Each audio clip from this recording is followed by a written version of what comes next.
Hello दोस्तों, आप सभी का फिर से एक बार हमारे यूट्यूब चैनल में स्वागत है। दोस्तों, आज हम लोग देखने वाले हैं भारत की प्रमुख नदियों का पार्ट नंबर 3। इस वीडियो को देखने से पहले यदि आपने भारत की प्रमुख नदियों का पार्ट नंबर 1 एंड 2 नहीं देखा है तो सबसे पहले आप उसे जाके देख लें। उन वीडियोज़ का लिंक मैं आपको दे रहा हूँ डिस्क्रिप्शन बॉक्स में। ओके, तो आज हम लोग देखने वाले हैं प्रायद्वीपीय भारत की प्रमुख नदियों। ठीक है, तो सबसे पहले तो ये समझ लेते हैं कि प्रायद्वीप आखिर में होता क्या है। तो प्रायद्वीप कुछ ऐसा भूभाग यानी ऐसा कोई भी भूभाग या लैंड जो 3 तरफ से पानी से घिरा हुआ हो। तो जो ये वाला हिस्सा है, कौन सा, ये वाला हिस्सा है ये। ठीक है, ये वाला जो हिस्सा, इसे क्या बोलते हैं, इसे बोलते हैं प्रायद्वीप। क्यों? क्योंकि इस तरफ क्या है, इस तरफ है वेस्ट यानी पश्चिम। पश्चिम में भारत के क्या पड़ता है, अरब सागर। और दक्षिण में क्या पड़ता है, इंडियन ओशियन यानी हिंद महासागर। और पूरब में पड़ता है बे ऑफ बंगाल। ठीक है, बंगाल की खाड़ी। तो इसीलिए इस वाले हिस्से को क्या बोलते हैं, प्रायद्वीप। प्रायद्वीप भारत बोलते हैं। और इधर साइड में मतलब इस तरफ जो रिवर्स फ्लो होती हैं, बहती हैं, उन्हें बोलते हैं प्रायद्वीपीय नदियाँ। ठीक है, तो अब समझ लेते हैं एक एक करके।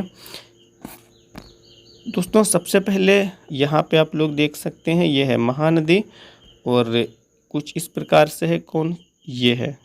ठीक है, मैं पेन चला के भी बता रहा हूँ। ये है आपकी महानदी। ओके, और ये कहाँ से निकलती है, तो ये निकलती है दोस्तों यहाँ से। ये स्थान कहाँ पड़ता है, ये पड़ता है आपका झारखंड में। ओके, क्या है इसका, इस पॉइंट का नाम है जहाँ से निकलती है वो सिंहबा। ठीक है, मैं लिख रहा हूँ, आप लोग नोट्स बना लेना इसका, सिंहबा। और ये कहाँ पड़ता है, तो ये पड़ता है आपका झारखंड में। ओके,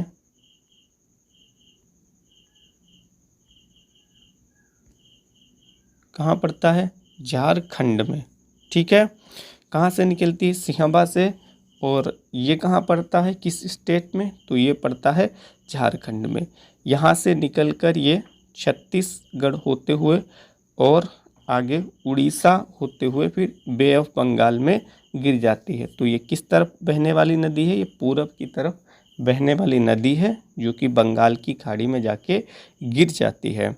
जो दूसरा पॉइंट आपको ध्यान रखना है वो ये है, इस नदी पर एक बहुत ही ज़्यादा फेमस डैम बना हुआ है।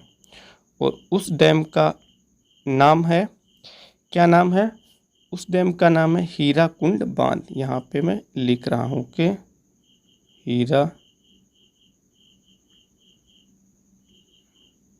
कुंड बांध। इसे आपको ध्यान रखना है क्योंकि ये मोस्ट इम्पॉर्टेंट है। और ये कहाँ पड़ता है, तो ये पड़ता है आपका उड़ीसा में। ओके, कहाँ पड़ता है, उड़ीसा में। एक बार फिर से देख लेते हैं। ये रिवर झारखंड के सिंहबा से निकलती है और छत्तीसगढ़ उड़ीसा होते हुए बंगाल की खाड़ी में गिर जाती है। और इस रिवर पे एक डैम बना हुआ है जिसका नाम है हीराकुंड बांध। और ये कहाँ पड़ता है, ये पड़ता है उड़ीसा में। और इसकी लेंथ कितनी है, तो इसकी लेंथ है आपकी 851 किलोमीटर। ठीक है, बहुत बड़ी रिवर ये है नहीं, 851 किलोमीटर की इसकी लेंथ है। ओके, तो इस नदी के बारे में जो फैक्ट थे वो मैंने डिस्कस कर लिए हैं। ठीक है, अब देखते हैं सेकेंड रिवर के बारे में। मोस्ट इम्पॉर्टेंट सेकेंड रिवर कौन सी हो सकती है दोस्तों। अभी इस नदी की सहायक नदियाँ मैं भूल रहा था, तो याद कर लीजिए आप लोग। जैसे एक यहाँ से आके ये मिल रही है, तेल है। ओके, एक हंस है, कौन सी, हंस। ठीक है, मैं लिख दे रहा हूँ यहाँ पे, हंस है, तेल है और शिवनाथ है। कौन सी, शिवनाथ। मेनली 3 रिवर्स आपको ध्यान रखनी है। ठीक है, कौन सी, हंस, तेल, शिवनाथ, इसकी 3 मेन रिवर्स हैं। अब देख लेते हैं हम लोग नेक्स्ट। ओके, तो जो सेकेंड देखेंगे उसका नाम है गोदावरी। और जो कि ये रिवर कुछ इस प्रकार से फ्लो करती है।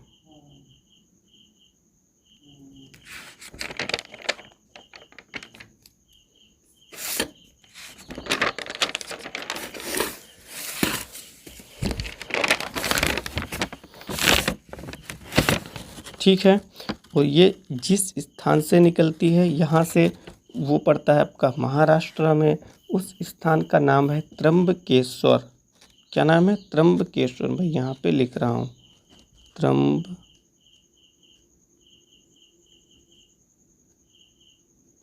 त्र्यंबकेश्वर महाराष्ट्र से निकलती है। और इस रिवर की लेंथ है आपकी 1465 किलोमीटर। ठीक है, ये ध्यान रखना है। और ये रिवर प्रायद्वीपीय भारत की सबसे बड़ी रिवर है। ठीक है, या ऐसे बोल लें, ये रिवर दक्षिण भारत की सबसे बड़ी रिवर है। इसीलिए इसे क्या कहा जाता है? इसे बूढ़ी गंगा के नाम से भी पुकारा जाता है। क्या कहा जाता है इसे? इसे बूढ़ी गंगा भी कहा जाता है। ठीक है, क्या कहा जाता है? बूढ़ी गंगा। और इतना ही नहीं, इसे दक्षिण की गंगा भी बोला जाता है। दो फैक्ट यहाँ से आपको ध्यान रखने हैं। एक तो क्या ध्यान रखना है कि इसे बूढ़ी गंगा और दक्षिण की गंगा कहा जाता है। ठीक है, और इसकी जो सहायक नदियाँ हैं तो उन्हें देख लेते हैं। जैसे कि पूर्णिया इसकी सहायक नदियाँ, यानी ये रिवर है, इसकी सहायक नदियाँ कौन कौन सी है? तो पूर्णिया है,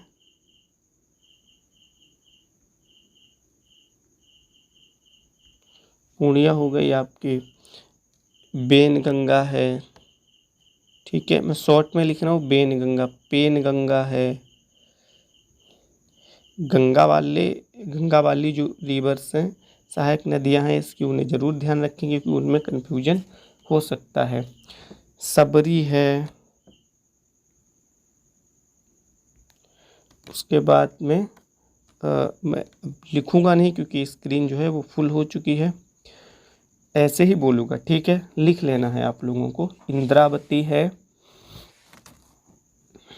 और मंजीरा है। मेनली इतनी है, बेनगंगा, पेनगंगा, पूर्णिया, सबरी, इंद्रावती, ठीक है, और मंजीरा, इतनी इसकी सहायक रिवर्स हैं।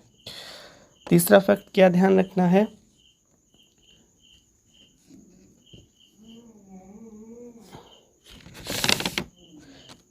ये जो रिवर है ये महाराष्ट्र, तेलंगाना, छत्तीसगढ़ और आंध्र प्रदेश से होके बहती है। और यहाँ पे आके ये बंगाल की खाड़ी में सेकेंड थर्ड रिवर जो हम लोग देखने वाले हैं वो है कृष्णा। और कृष्णा निकलती है कुछ यहाँ से। ठीक है, यहाँ से निकलती है और ये होते हुए इस तरीके से यहाँ पे आंध्र प्रदेश में ही बंगाल की खाड़ी में गिरती है। ठीक है, और इसकी जो कुल लेंथ है वो है 1410। और गोदावरी की अभी कितनी बताई थी?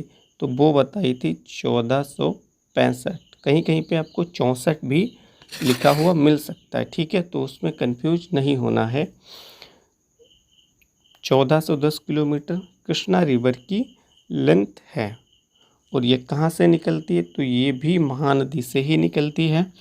गोदावरी भी माफ़ी चाहूँगा, यही महाराष्ट्र से निकलती है। और गोदावरी जो रिवर थी वो भी महाराष्ट्र से ही निकलती थी। जहाँ से ये निकलती है उसका नाम है महाबलेश्वर। उस स्थान का नाम है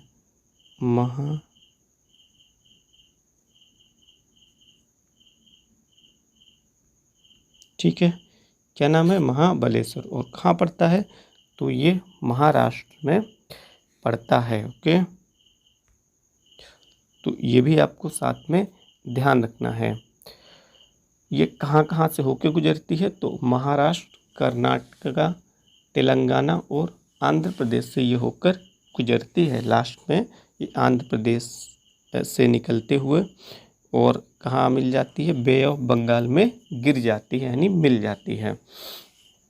इसकी जो सहायक नदियाँ हैं उनका नाम है तुंगभद्रा, एक तो यही है, भीमा ही है, ये देखो आगे मिल रही है यहाँ पे कृष्णा रिवर, ये है भीमा हो गई, तुंगभद्रा हो गई, उसके बाद में दूध गंगा और पंचगंगा। ठीक है, इसमें कन्फ्यूजन नहीं होना है। यहाँ पे जो एक गोदावरी रिवर थी, इसमें भी 2 रिवर्स ऐसी थी जो कि जिनके लास्ट में गंगा लगा हुआ था, जैसे कि पेन गंगा थी, बेन गंगा थी, है ना। और यहाँ पे दूध गंगा है और यहाँ पे पंचगंगा है। तो इनमें आप लोगों को डिफरेंस देखना है, क्या अंतर है, क्योंकि इनमें कंफ्यूज आप हो सकते हो। ठीक है, इसका इन नदियों को याद करने की मैं आपको एक ट्रिक भी बताऊंगा जिससे आप नहीं भूलोगे। इसे कैसे ध्यान रखेंगे, महाबलेश्वर से जो कृष्ण जी थे उनके दोस्त थे, उनका नाम था बलराम। तो बलराम से आप लोग कुछ रिलेट कर सकते हैं और याद कर सकते हैं। ठीक है, बलराम, महाबलेश्वर, तो नाम कुछ सेम है। ऐसे क्या हो सकता है, जब कृष्णा रिवर के बारे में पूछा जाएगा तो यदि ये नाम आपको याद आ गया तो फिर आंसर इसका निकल जाएगा।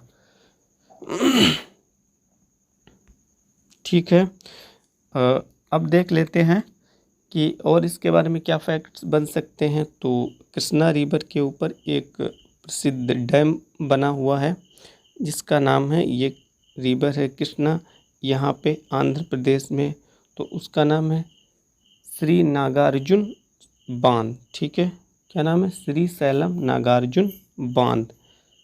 तो ऐसे ही सुन लो, आप लोग लिख लेना है। ठीक है, क्योंकि स्क्रीन बहुत छोटी है, यहाँ पे मैं लिखता हूँ तो स्क्रीन फुल हो जाती है। तो इतने फैक्ट्स आपको ध्यान रखना है कृष्णा नदी के बारे में। अब देख लेते हैं जो 4th इम्पोर्टेंट रिवर है वो है आपकी कावेरी, जो कि ये है यहाँ पे केरल से होते हुए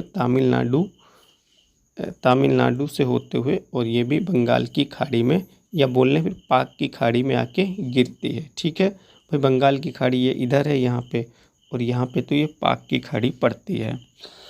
इस रिवर की लंबाई कितनी है, तो इसकी है 800 किलोमीटर।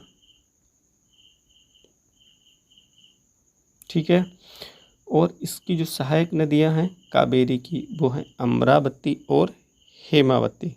ठीक है, आपको ध्यान रखना है कौन कौन सी है, अमरावती और हेमावती।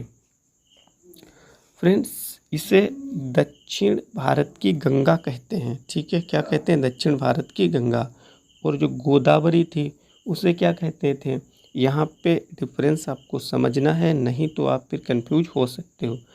इसमें क्या है, ये दक्षिण भारत की गंगा है, लेकिन गोदावरी को क्या बोला जाता है, सिर्फ दक्षिण की गंगा, उसमें भारत नहीं लगाया जाता है।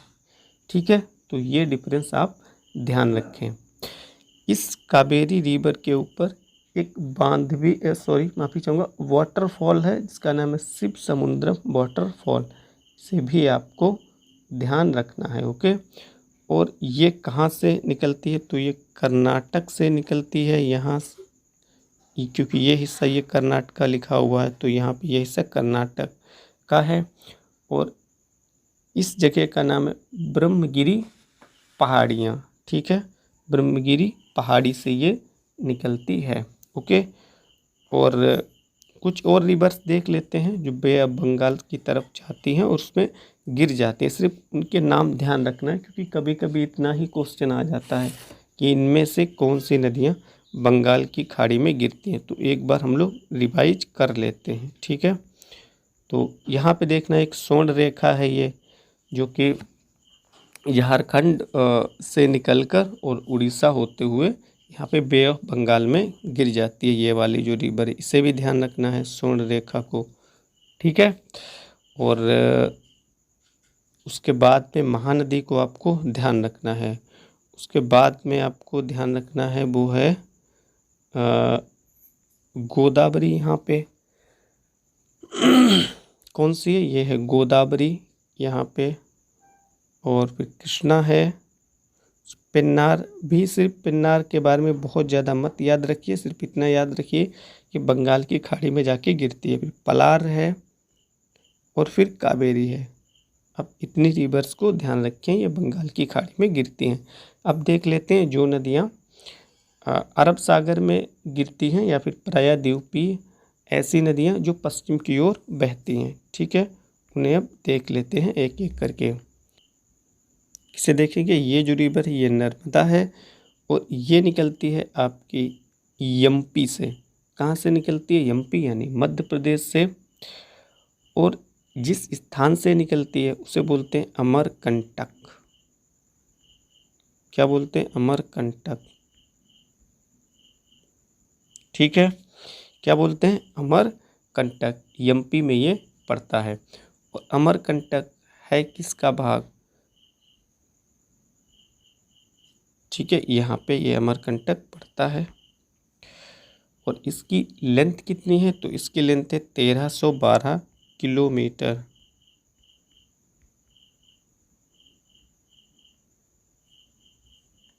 क्या है?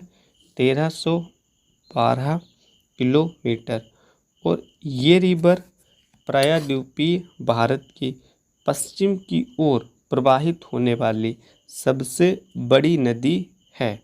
ठीक है, इसे भी, इस फैक्ट्स को भी साथ में ध्यान रखेंगे, क्योंकि प्रायद्वीप भारत कहाँ से कहाँ तक है? ये है कुछ ऐसे, इस प्रकार से है ना, इस प्रकार से ऊपर है तो ऊपर वो भारत तो है लेकिन प्रायद्वीप भारत नहीं है वो। तो इस नदी के मतलब यहाँ से लेके दक्षिण तक, भारत के लास्ट तक जितनी भी रिवर हैं उनमें से जो पश्चिम की ओर बहती हैं उनमें नर्मदा जो रिवर है वो सबसे बड़ी है, 1312 किलोमीटर की है। ओके, और ये कहाँ गिरती है? तो ये कुछ इस प्रकार से आते हुए यहाँ पे, इसे क्या बोलते हैं? इसे बोलते हैं खंबात की खाड़ी। यहाँ पे खंबात की खाड़ी इसे बोलते हैं। किस जगह को?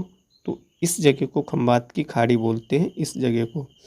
यहाँ पर ये खंबात की खाड़ी है और ये है कच्छ की खाड़ी। ठीक है, तो इसे आपको ध्यान रखना है। और इसके बारे में क्या ध्यान रखना है? इसके बारे में ध्यान रखना है, ये नर्मदा जो रिवर है ये बनाती है एक एस्चुरी। मतलब एस्चुरी का मतलब क्या होता है? जैसे जब रिवर्स हैं, जब वो जाती हैं गिरने के लिए, यानी उनकी जब लास्ट अवस्था होती है तो वहाँ पे, जहाँ पे वो गिर रही है वहाँ पे पहाड़ वगैरह है। तो पहाड़ क्या होते हैं? थोड़े से ऊंचे होते हैं इस तरीके से। मान लिया रिवर ये फ्लो हो रही है ऐसे पहाड़ से होके, और जब यहाँ से गिरेगी तो यहाँ पे वो क्या कर देगी? खड्डे कर देगी, गड्ढे, यानी इस प्रकार से, है ना, इस प्रकार से कुछ गड्ढे कर देगी, क्योंकि ये डेल्टा का निर्माण नहीं करेगी, क्योंकि इसमें अभी स्पीड है, ये पहाड़ों से ही गिर रही है नीचे। तो इसी चीज़ को बोलते हैं एस्चुरी। तो ये नर्मदा नदी है, ये डेल्टा ना बना के क्या बनाती है? एस्चुरी का निर्माण करती है, ये भी ध्यान रखना है। ठीक है, और क्या ध्यान रखना है? इस नदी पे एक वाटरफॉल भी है, उसका नाम है धुआंधार वाटरफॉल। तो इसे भी ध्यान रखना है। और इस नदी के दो द्वीप भी हैं छोटे छोटे। एक उनमें से एक है साधु बेट, और इस द्वीप पर भारत की सबसे ऊंची स्टैचू, इसका नाम है स्टैचू ऑफ यूनिटी, यानी सरदार वल्लभ भाई पटेल की स्टैचू भी इसी नदी के किनारे बनी हुई है। तो इतने फैक्ट्स आप नर्मदा नदी के बारे में ध्यान रखें। और इसके बाद में हम लोग देखने वाले हैं तापी नदी के बारे में। तो ये रिवर है, ये तापी है और ये नर्मदा है। ठीक है, यहाँ से ध्यान रखें इसे दोस्तों। ये जो बीच में है ना, यहाँ पे ये पड़ता है सतपुड़ा, आपका सतपुड़ा पर्वत। ठीक है, तो ये भी साथ में ध्यान रखें, यानी सतपुड़ा पर्वत के उत्तर की तरफ कौन सी नदी बहती है? तो नर्मदा। वो दक्षिण की तरफ पूछ लेता है, जस्ट दक्षिण में, तो वो कौन सी हो जाएगी? आपकी तापी नदी हो जाएगी। ठीक है, ये भी आपको ध्यान रखना है। उसके बाद में देखते हैं कौन सी, उसके बाद में देख लेते हैं यहाँ पे ये रिवर्स है कुछ माहे, इस तरीके से, है ना। तो ये कहाँ से निकलती है? विंध्याचल पर्वत से निकलती है। यहाँ पे विंध्याचल है राजस्थान वाले इलाके में, और एमपी वाले इलाके में पड़ता है विंध्याचल। यहाँ से ये माही नदी निकलती है और यहाँ पे खंबात की खाड़ी में गिर जाती है। ठीक है, तो इसे भी ध्यान रखना है। एक यहाँ से ये भी फैक्ट आप ध्यान रख सकते हैं कि जो विंध्याचल है ये लगभग में भारत के बीचों बीच में पड़ता है। किस तरफ की मैं बात कर रहा हूँ, मैं उत्तर और दक्षिण की बात कर रहा हूँ। तो यहाँ से क्वेश्चन बन जाता है, तो भी आप उसे कर दें कि जैसे कि ऐसी कौन सी पहाड़ी है जो कि भारत के बीचों बीच में पड़ती है, तो वो है आपकी विंध्याचल पहाड़ी। ठीक है, इसे भी ध्यान रखें। और उसके बाद में आपको कौन सी रिवर और ध्यान रखनी है, तो ये साबरमती एक रिवर है, इस तरीके से आती है ये यहाँ से कुछ इसके किनारे। ये भी कहाँ गिरती है, ये भी खंबात की खाड़ी में गिरती है। और कहाँ पे है, एक बार फिर से देख लेते हैं। ये है कुछ यहाँ पे देखिए मैप पे, तो ये है साबरमती रिवर। ओके, ये गिरती है खंबात की खाड़ी में और यहाँ से ये निकलती है। इसके किनारे दोस्तों जो साबरमती आश्रम था गांधी का, वो भी स्थित था। और अहमदाबाद जो स्थित है, माफ़ी चाहूँगा, यहाँ पे माँ में डंडा नहीं लगना चाहिए, अहमदाबाद के ऐसे लिखा जाएगा। माँ में ये बड़ा की मात्रा लगी है, ये समझ लीजिए नहीं लगी है। ठीक है, धोखे से मेरे से लग गई है। तो इस नदी के किनारे कौन सा शहर स्थित है, तो वो है आपका अहमदाबाद। एक रिवर आपको और ध्यान रखनी है, ये है लूनी रिवर। ठीक है, तो ये ऐसी रिवर है, ये जाके किसी न किसी सागर में नहीं गिरती है, ये यहीं पे जाके विलुप्त हो जाती है, यानी गायब हो जाती है। ये बे ऑफ कच्छ की खाड़ी या फिर खंबात की खाड़ी में नहीं गिरती है, ये उससे पहले ही विलुप्त हो जाती है। और ये निकलती है आपकी अरावली पहाड़ी से। ठीक है, अरावली पहाड़ी से। तो मेनली इतनी रिवर्स ही हैं जो आपको ध्यान रखना है। ओके, एक बार ये देख लेते हैं कि कौन सी रिवर्स प्रायद्वीपीय नदियां हैं जो पश्चिम की ओर बहती हैं और कौन सी हैं पूर्व की। तो हम लोग देख ही चुके हैं, सिर्फ पश्चिम की देख लेते हैं। ठीक है, तो यहाँ पे मैं कुछ छोटा कर रहा हूँ, जूम कर रहा हूँ मैं, क्योंकि अब सिर्फ ये देखना है कौन सी रिवर किधर बहती है। तो एक बार देख लेते हैं जल्दी से। साबरमती ये भी यहाँ पे आके गिर जाती है, यानी खंबात की खाड़ी में। माही रिवर भी यहीं पे आके गिर जाती है, नर्मदा भी यहीं पे आके गिर जाती है, और तापी भी यहीं पे आके गिर जाती है। और लूनी नदी भी पश्चिम की ओर बहती है, लेकिन ये किसी खाड़ी में नहीं गिरती है, ये जाके कच्छ ऑफ रन यहाँ पे एक जगह है, वहीं पे ये विलुप्त हो जाती है। तो मेनली आपको इतनी रिवर्स याद रखनी है।